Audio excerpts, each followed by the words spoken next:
선생님 안녕하세요. 안녕하세요. 선생님 오늘은 어떤 이야기를 해주실 건가요? 네, 지금 이제 양력으로 7월 달인데요. 네.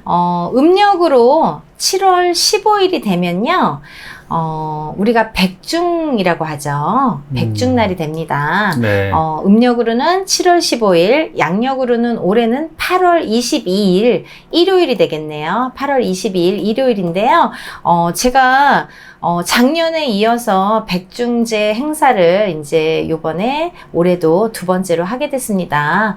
작년부터 유튜브 촬영을 이맘때부터 했고요. 7월부터 이제 했는데 그때부터 여러 가지 일을 하면서 여러분들에게 조금이라도 제가 되갚아 드릴 일이 없을까, 어떤 좋은 일을 제가 또 여러분들을 위해서 해드릴 게 없을까라고 생각을 했을 때 이런 좋은 일들을 행함에 있어서 여러분들도 조금씩 편안해지시면 좋지 않을까. 그리고 또 여러분들이 같이 모든 분들이 함께 이렇게 행사를 하시면 적은 금액으로 얼마든지 일을 할 수 있기 때문에 그런 취지에서도 좋은 일이 되겠다. 이런 생각으로 작년부터 저도 봉사 활동이라고 생각을 하면서 하나씩 이렇게 여러분들을 위한 이벤트 행사 모집을 하고 있습니다.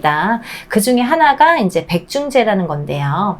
앞서 말씀드린 거와 같이 음력으로는 7월 15일이고요. 올해는 양력으로 8월 22일 일요일이 됩니다.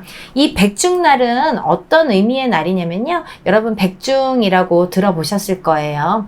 하늘의 문이 열리는 날입니다. 하늘의 문이 1년에 딱 한 번, 1년에 딱 한 번 하늘의 문이 열리는 날입니다. 그래서 이승과 저승이 통하는 날이에요. 이승과 저승이 열려버려요. 그래서 저승에 있는 조상들이나 이런 해원해탈을 못한 이런 망자들이 전부 내려와서 머물다가 갈 수 있는 날이 이 백중날 단 하루가 되겠는데요. 그렇기 때문에 이 날은 돌아가신 조상님이나 이렇게 그런 이제 선망 조상님들이나 이런 분들에게는 굉장히 의미 있는 날이 되겠죠. 이 날이 기회가 되는 거예요. 그 조상님들에게는 어떤 기회가 되느냐, 내가 좀 받아먹을 수 있는 기회가 되는 거예요. 내가 이승 가서 조금 한을 풀 수 있는 하루에 딱 1년에 하루의 기회가 되는 날입니다. 그런 면에서 우리가 백중날은 어떤 행사를 치르냐면요. 1년에 백중날은 음력으로 7월 15일이기도 하지만 양력으로는 거의 8월 말에서 9월 달이 됩니다. 이때는 굉장히 한 해 중에서 풍성한 한 해가 되는 때예요. 시기적으로 굉장히 수확이 되면서 이렇게 한 해 중에서 풍성한 시기에 접어드는 때인데요. 그런 날에 이렇게 조상님에 대해서 제사를 하늘에 올리는 제사, 천제를 지내게 되는데요. 1년에 제일 풍성한 수확의 시기에 백중을 지내왔고요. 또 지옥에 갇힌 이 조상들이나 혼백을 좋은 곳으로 보낸다는 의미에서도 우리가 백종이라고 했고요. 또 이런 날에 100가지의 음식을 차려놓고 혼백을 구제한다는 의미에서도 우리가 백중이라고 했습니다. 그래서 이 백중날은 이 백중제를 지내게 되는데 이 백중날은 이렇게 조상님들을 위해서 한을 풀어드리는 날이다. 이렇게 알 수가 있는 날입니다. 그래서 우리는 보통 보면은요. 이 백중날 돌아가신 조상이나 혼백을 위해서 올리는 제사인데요. 이게 결국은 살아있는 내가 복을 받는 날이에요. 여러분들 매일매일 우리가 제사를 지내거나 구슬할 수가 없잖아요. 근데 이날만큼은 잘 받아가세요. 잘 받아가시는 걸로 아주 약속하신 날이에요. 그렇기 때문에 너무너무 우리가 왜 이사를 가더라도 날을 보잖아요. 일진을 보죠. 그리고 구슬하거나 어떤 치성을 드리더라도 날짜를 봅니다. 근데 여러 가지 날짜를, 그리고 우리가 혼인을 하더라도 날짜를 보고 애를 낳더라도 다 날짜를 보잖아요. 그 좋은 날을 가리는 거거든요. 근데 이 백중날은요 1년에 한 번 하늘에서 허가를 해준 날이에요. 이날은 뭐 아무 그런 해가 없는, 아무 탈이 없는, 그래서 이 하늘에서 다 조상님들이 내려와서 받아가실 수 있는 그런 날로 아주 허락을 받은 날이에요. 너무너무 좋은 날이죠. 최고로 좋은 날이죠. 그래서 우리는 이날 예전부터 백중제, 제사를 많이 지냈습니다. 조상님들께 제사를 지냈는데 어떤 분들이 제사를 지내면 좋은지 제가 한번 알려드릴게요. 먼저 가신 부모님이 계시는 분들, 어떤 분들이 부모님들 가셨는데 제사도 잘 못 차려드리는 분들 계시죠. 그런 분들, 먼저 가신 부모님, 아니면 형제, 아니면 선망 조상님들, 그런 분들. 또 본인이 유산을 하거나 낙태를 해서 이렇게 유산하거나 낙태를 해서 본의 아니게 태아 영가가 있는 분들, 태아 영가가 있는 분들, 그런 분들은 태아 영가가 또 발목을, 같은 형제의 발목을 잡는다든지 부모의 발목을 잡는 경우가 있어요. 그러니까 그런 태아 영가를 좀 풀어주실 분들. 또 다음은 챙기고 싶은 인연자나 내가 전에 알았던 친구라든지 꼭 일가 친척이 아니더라도 내가 아는 지인이라든지 아니면 옛 사랑, 예전에 사귀었던 그 예전에 애인이라든지 이런 분들이 먼저 가시는 경우 있으시잖아요. 그런 분들은 내가 일일이 제사 못 지내드리잖아요. 이런 분들을 위해서는 이 백중날 이렇게 제사를 지내드리면 좋다.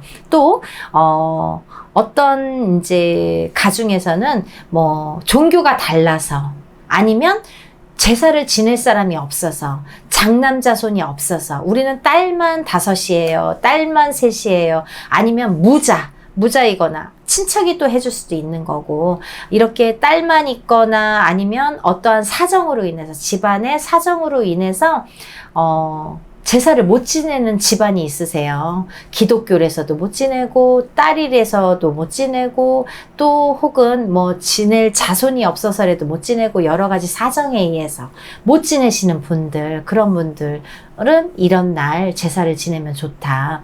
또 한이 많아 가신 분들이 많은 집안, 예를 들면은 너무 일찍 객사를 했어. 밖에 나가서 교통사고가 났든 아파서 죽든 밖에서 이렇게 객사하시는 분들, 아니면 너무 일찍 가신 청춘으로 가신 분들, 청춘으로 이렇게 한이 많아서 너무 일찍 가면은 우리가 한이설이잖아요. 요즘에는 100세 시대인데 89에 가도 한이설인데요. 그렇게 더 오래 살고 싶다고 90에 간다고 다 한이 없는 게 아니거든요. 그렇기 때문에 젊어서 가신 분들은 더 한이 많으시잖아요. 또 아파서 갈 때 이렇게 가실 때 아파서 계속 병간호하다가 병에 이렇게 하다가 가신 분들은 식사도 못해서 이렇게 빼짝 말라서 가시고 이렇게 너무 아파서 가시는 분들, 그 고통이 계속 남아있거든요.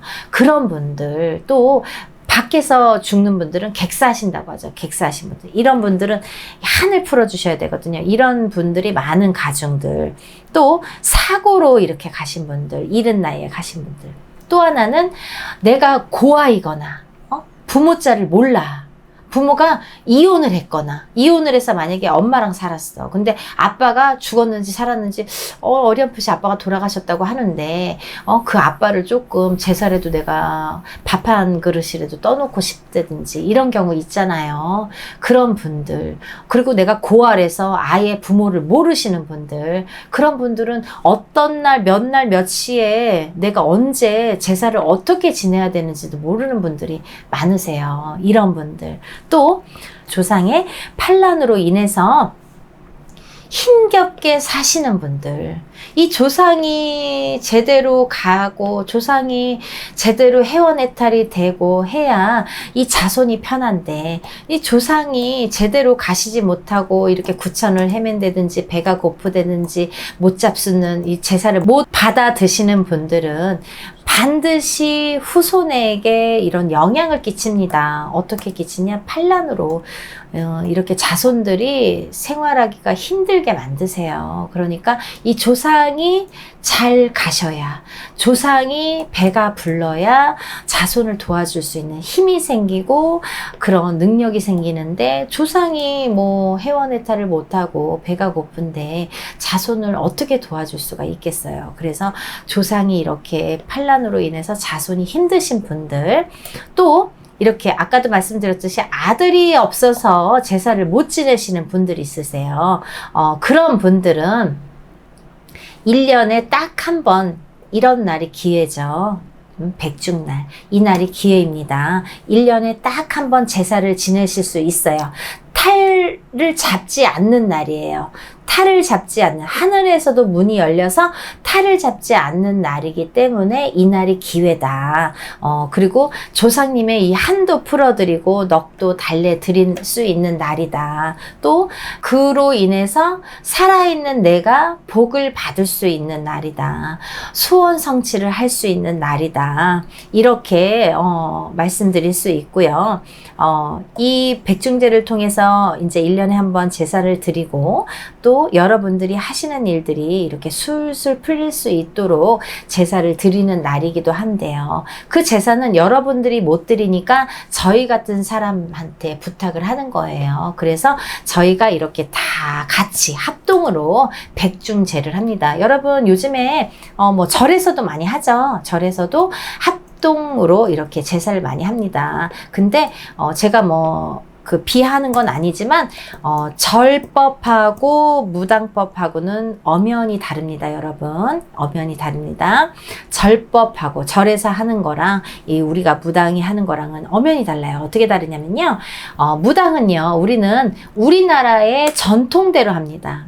세습대로. 우리나라 5,000년 전부터 내려오는 전통, 그 세습을 바탕으로 합니다. 우리나라의 전통을 기반으로 그걸 어기지 않고 합니다. 그 세습으로 인해서 이어져 내려오는 세습을 중요시해서 한다는 거, 그게 중요하고요. 그리고 또 이 날은요, 이제 영가 한 분당 제가 이렇게 가격을 책정하게 되는데요. 어떤 분들은 한 분만 드려주고 싶으신 분 있고, 어떤 분들은 5분 드려주고 싶은 분 있고, 어떤 분들은 10분 드려주고 싶은 분 있으시잖아요. 근데 가격이 동일하면 안 되잖아요. 좀 공평하게 하기 위해서 영가 한 분, 조상님 영가 한 분당 10만 원에 작년에도 그렇게 했습니다. 영가 한 분당 조상님 영가 한 분당 10만 원에 책정을 했고요. 이 백중은요, 백중제는 저희가 12신령님이 다 오시는 12거리를 통해서 이 12거리 한양꽃이라고 하는데요. 12거리 서울 한양꽃으로, 한양 서울꽃으로 진행을 하는 걸 원칙으로, 예전에 했던 방식대로 그대로 세습대로 하는 걸 원칙으로 진행을 하게 됩니다. 그러니까 여러분들 많은 참여하셔서 많은 소원 성취 이루셨으면 좋겠습니다. 네, 선생님. 작년에 이어서 올해도 잘 행사 진행되기를 바라고요. 네. 네, 오늘도 좋은 영상 감사드립니다. 네, 여러분들 조상님들 잘 위해 드리고 1년에 한 번뿐인 기회입니다. 조상님들 제사 지내드리고요. 복들 많이 받아가시길 바랍니다. 감사합니다.